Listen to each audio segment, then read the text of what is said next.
Hi, everybody. This is Linda. Sweden is burning. Migrant gangs unleash coordinated firebombs rampage across multiple cities. There are a lot of things that I'm going to add to this article because they're all related, and that way I only have to do one video.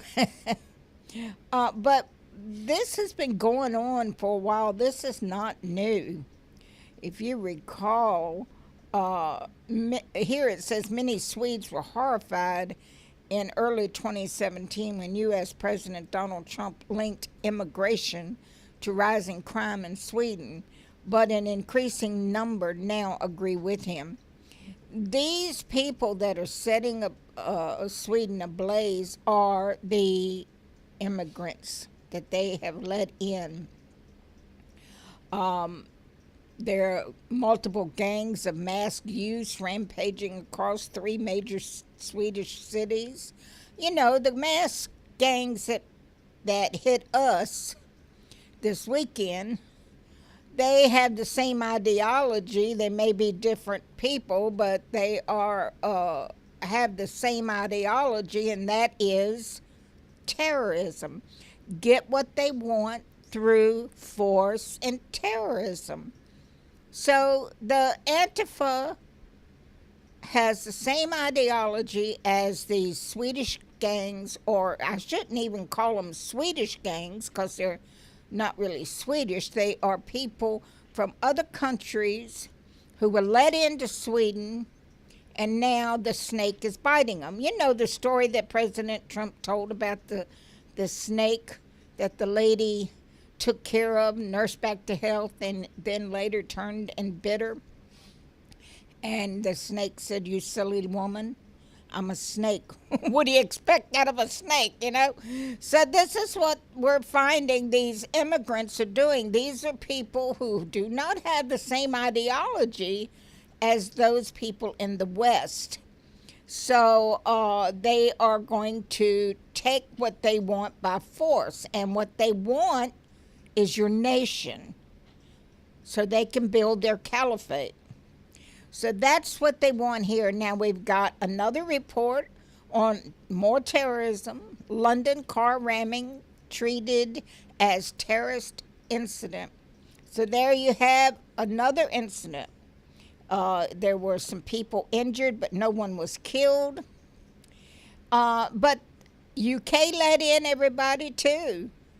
Germany let in everybody. Nobody is watching the store.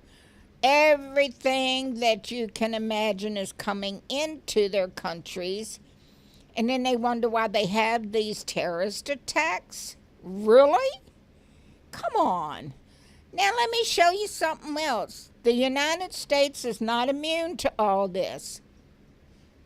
You remember the compound out in New Mexico that was training children to go and shoot up schools.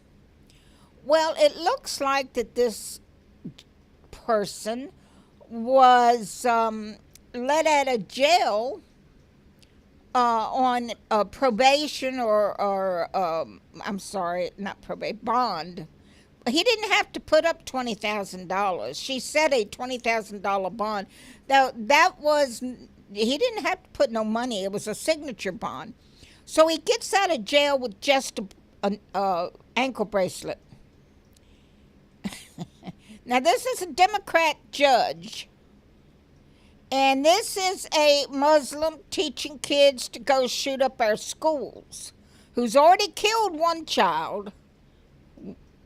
So she's letting him out. Why? Because she didn't feel that he was going to be a problem, that the prosecution didn't show anything that would make her believe that he will be a problem to society.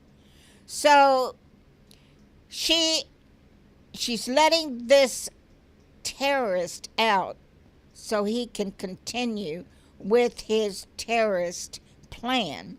He even told one buddy come on over here and be a martyr. So he's got a terrorist plan. She's just putting him out there so he can do it.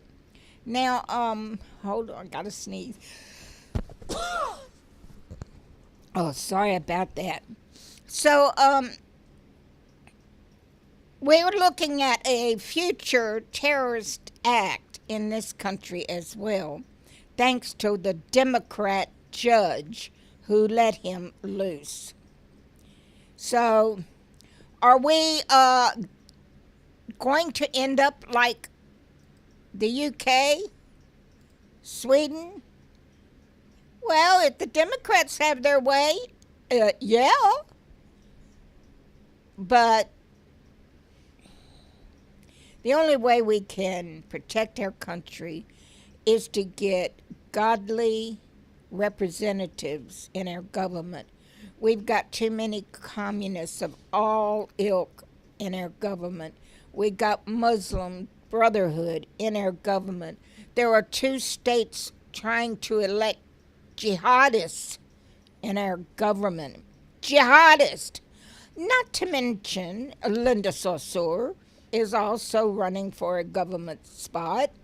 So you see, the Democrats are doing whatever they can to bring down this country. It's up to you, the voter, to go out there and vote during the midterm elections in November and get the right kind of people in government. Now, it's hard to find a truly godly man in politics today. But if you can find someone with the right mindset, put him in office. We've got to protect our country, because I have another story for you coming up in just a few minutes. I haven't pulled it up yet. That shows you where we're headed if you don't elect the right people. This is only one. The next story I give you will be another. We are at a turning point, and if you sit at home on election day and they win these elections, you have no right to complain. All right, guys. Don't forget now to commune with the Lord and ask for strength to stand up for what is right. Bye-bye.